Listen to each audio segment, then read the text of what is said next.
કેમ કે તમે વિડીયો હારા મેકો અને હેશટેગ લગાવો, પછી છે ને ફટાફટ તમારે વ્યૂઝ વધવા માંડે, સબસ્ક્રાઇબર આવવા માંડે. ફોનમાં જોવે છે કાકા, લાઈવ જ જોવે છે એમને. મારા પેલા તમારી કમેન્ટ વાંચી લીધી, બેટા કુમાર શું કરે. વિડીયોમાં હેશટેગ મૂકવામાં તમે થોડીક ધ્યાન રાખશો ને એટલે સબસ્ક્રાઇબર હેશટેગ વગરના ન મૂકતા, નકર તમારે વાયરલ થવામાં વાર લાગે. હેશટેગ તો લગાવવું જ પડે. આઈ લાવો તો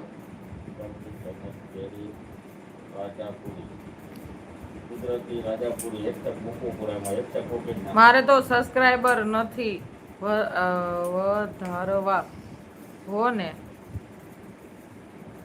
ના કે મને એ રાજુ તમે મારા ઉપર ફાડશો ફોન.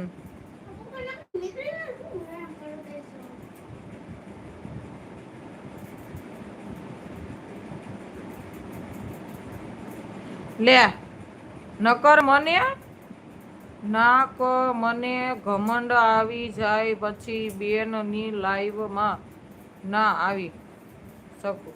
વાહ વાહ, ઈ હારું. સબસ્ક્રાઇબર વહી કોઈને ઘમંડ આવ્યા અને એ ઘમંડ શું કામનો? એવો ઘમંડ કરવા બેવી ને તો કાંઈ કામનું નહીં. હેશટેગ તો આ મૂકેલા, આમાં હેશટેગ નથી મૂક્યું ગુજરાતી